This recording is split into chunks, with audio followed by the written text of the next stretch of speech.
2025 کی صبح ہم نے پاک افغان بارڈر کے دونوں طرف زبردست دھماکے سنے۔ لوگ پہلے سمجھے کہ یہ شاید روٹین کی فائرنگ ہو رہی ہے، لیکن یہ روٹین نہیں تھی، بالکل ٹارگیٹڈ ایئر سٹرائکس تھیں۔ کیونکہ 4 گھنٹے پہلے خیبر پختونخوا کے ایک علاقے میں ایک ملٹری کنوے پر اٹیک ہوا تھا، جس کی ذمہ داری ٹی ٹی پی نے خود قبول کی تھی۔ کچھ رپورٹس کے مطابق اس اٹیک میں 11 پاکستانی سولجر شہید ہو گئے، جس میں سینئر آفیسرز بھی شامل تھے۔ اس کا مطلب یہ تھا، یہ سب پلان کے مطابق کیا گیا تھا۔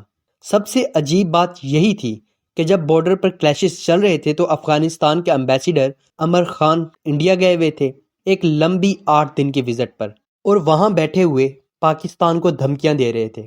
اس بے حیا ڈپلومیسی کو کیسے جسٹیفائی کیا جا سکتا ہے؟ بارڈر پر خرم اور چترال تک ریٹیلیٹری آپریشنز کیے گئے، دونوں سائٹس پر ٹینشن بڑھ رہی تھیں، اور انڈین میڈیا کچھ لوگوں کے لیے وار ڈرمز بجا رہا تھا۔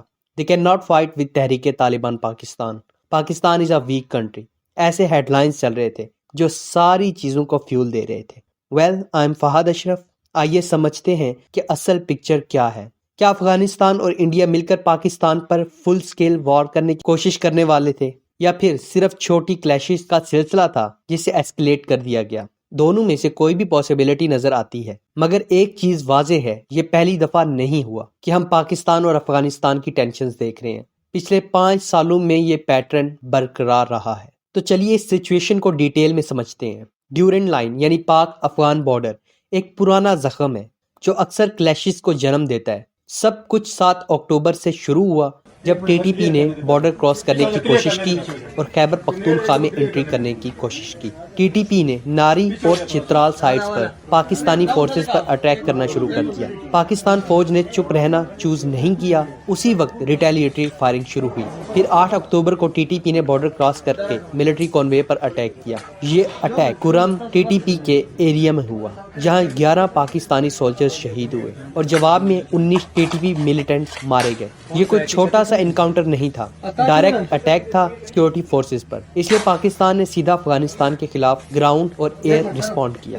9 اکتوبر کو پاکستانی فائٹرز جیٹس نے 2021 کے بعد پہلی دفعہ بارڈر کراس کیا۔ ٹارگیٹڈ ایئر سٹرائکس کابل پر، گھوسٹ پر، جلال آباد پر اور پکتیکا پر۔ پاکستان کا آبجیکٹو سیدھا تھا، ٹی ٹی پی لیڈرشپ کو نشانہ بنانا۔ تھوڑی ہی دیر میں سوشل میڈیا پر نور ولی مہست کی تصویریں سرکولیٹ ہوئیں، مطلب ٹی ٹی پی کا ایک اہم لیڈر مر چکا تھا، اور افغانستان کی طرف سے جو رونا دھونا دکھایا گیا، اس کے باوجود ان کے امبیسیڈر انڈیا میں سیف اور کمفے 8 دن کے ٹور پر تھے۔ ایک ڈپلومیٹک انسلٹ جس کا ہونا نہیں چاہیے تھا جب اپنے ہی ملک کے اگینسٹ اٹیکس ہو رہے ہوں۔ سچویشن ایسکلیٹ ہوتی گئی، طالبان یونٹس موبیلائز ہو گئیں، بارڈر کے قریب کے گاؤں خالی کرا لیے گئے اور بوتھ سائڈز پر آرٹلری فائر چلتی رہیں۔ 11 اکتوبر کو طالبان نے کاؤنٹر اٹیک کا دعویٰ کیا۔ انہوں نے کلیم کیا کہ انہوں نے پاکستانی سولجرز کیپچر کیے ہیں، چیک پوائنٹس لے لیے ہیں، لیکن پاکستان نے بروٹل پر کنٹرول ملٹری رسپونڈ کیا، ڈرونز، ٹینکس اور ایئر سٹرائکس کی، جو طالبان کو پوزیشنز خالی کرنے پر مجبور کر دیے۔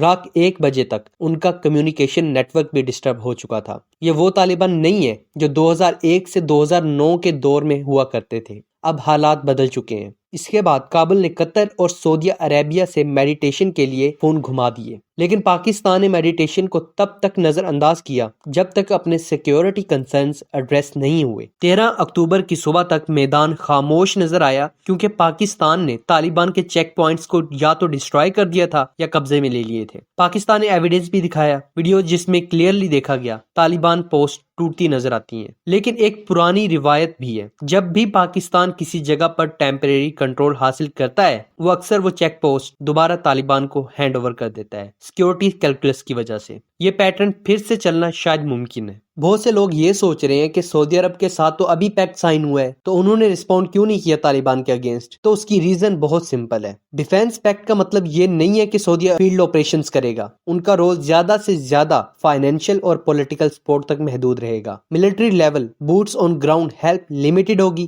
بیسیکلی پیسہ تھرو کر دیا جائے گا اور پاکستان اپنے ہی ہاتھ میں زیادہ کام کرے گا۔ طالبان افغانستان میں ٹی ٹی پی کو ہوسٹ کر کے خود کو سیکیورٹی پارٹنر کے روپ میں پریزنٹ کر رہا ہے، لیکن اصل اصل میں وہی پاکستان کے لیے ایک پرسسٹنٹ تھریٹ بن چکا ہے۔ جب تک یہ گروپ سیف ہیونز میں رہتے ہیں، پاکستان کو اپنی سیکیورٹی کے لیے اگریسو رسپانسز لینے پر مجبور ہونا پڑے گا اور یہ سرکل چلتا رہے گا۔ آپ کیا سوچتے ہیں اس بارے میں؟ کمنٹ سیکشن میں ضرور بتائیے گا۔ اگلی ویڈیو تک اپنا خیال رکھیے گا، اور اگر میں نے کوئی غلط بات بولی ہو تو آپ مجھے کریکٹ کر سکتے ہیں۔ تھینک یو سو مچ۔ اللہ حافظ۔